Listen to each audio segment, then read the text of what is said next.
Hi! Welcome to this part of my review featuring the Goblin Slayer TRPG.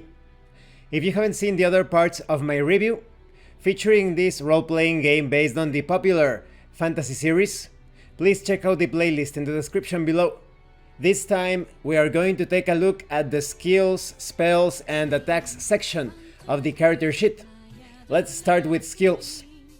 There are two types of skills in this game: adventurer skills and general skills. And there are 5 mastery grades for adventurer skills: beginner, intermediate, expert, master, and legend. On the other hand, general skills only have 3: beginner, intermediate, and expert. You use the mastery grade column to keep track of your character's mastery grade for each skill. A character who has just been created will be a beginner in all their skills. It may also help to use the effects column to write down a rough description of each skill, as well as the page numbers of those skills explanations in the page column for reference. So this is very handy. When you are running the session, you would only need to take a look at the character sheet to know about your skill. Because skills in this game, they are pretty much like feats or edges in other role-playing games. They feel like special powers, and some of them have certain strict prerequisites. Some of them depend on your character species. So unless you are a lizard man, anything related to the use of scales and claws is going to be anatomically impossible. Now let's talk about spells, specifically base spell use.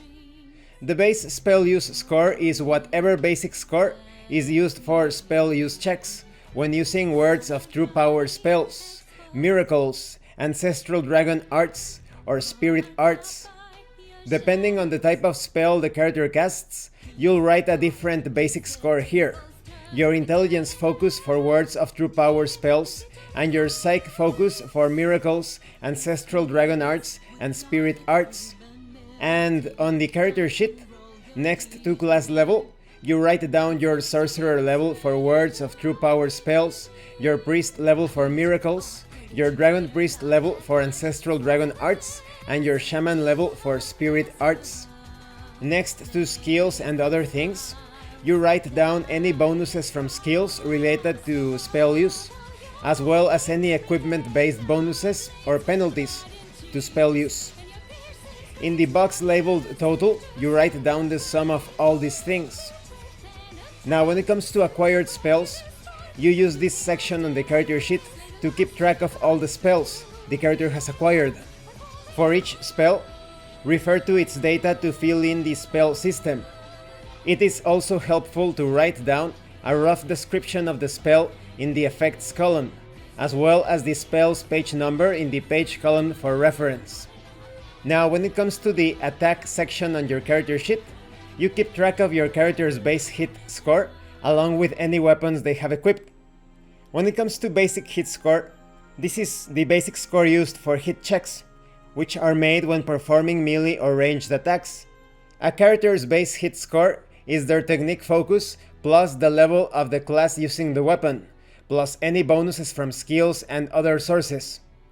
Certain classes and skills will only be able to use melee attacks, while others may only be able to use throwing attacks or a type of ranged attack. This applies to skills more than anything though. The different classes have all sorts of weapon types that they can employ according to the class. As such, the character sheet contains spots for 3 base hit score totals: melee, projectile, and throwing. When it comes to weapon details, you use this section on the character sheet to keep track of the weapons the character has equipped. You refer to the weapon information in the weapon list to fill in the weapon name, the use or attributes, the hit modifier, power, range, and effects columns. For each weapon, you add the previously calculated base hit score to the hit modifier, then write the result in the total base hit score column. Then add the level of the class using the weapon plus any modifiers from skills and other sources to the power, and write the result in the total power column. Player characters can equip up to 3 weapons. they can freely switch which equipped weapon they are holding by using a free action. Any weapons not equipped are treated as stored in their inventory, and switching to a weapon from the inventory requires spending a main action. And this concludes this part of the review. In the next part, we are going to talk about armor, possessions, money, and profile. I like these sorts of role-playing games where skills feel significantly powerful. This is not just a passive modifier to a certain type of task. There are perks and benefits to unlock as you become more proficient with your skill. Now we are going to dedicate an entire part of this review to spell use, because it's going to be a bit more involved considering there are many spells.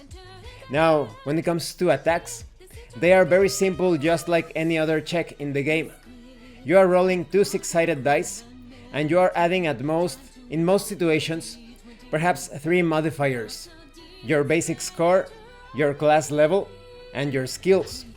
So it's very simple. If you have like a target number of 12 and you rolled an 8 on your 2d6 roll, then you add +1, +3, and +2, let's say, and then you beat that target number. That's it. That's why I said this role-playing game has somewhat complex inner mechanisms, but a very simple execution. Thank you for watching this part of the review. If you have any comments or questions, please let me know. And thank you so much to those of you that have been supporting the channel by sending right through RPG gift certificates.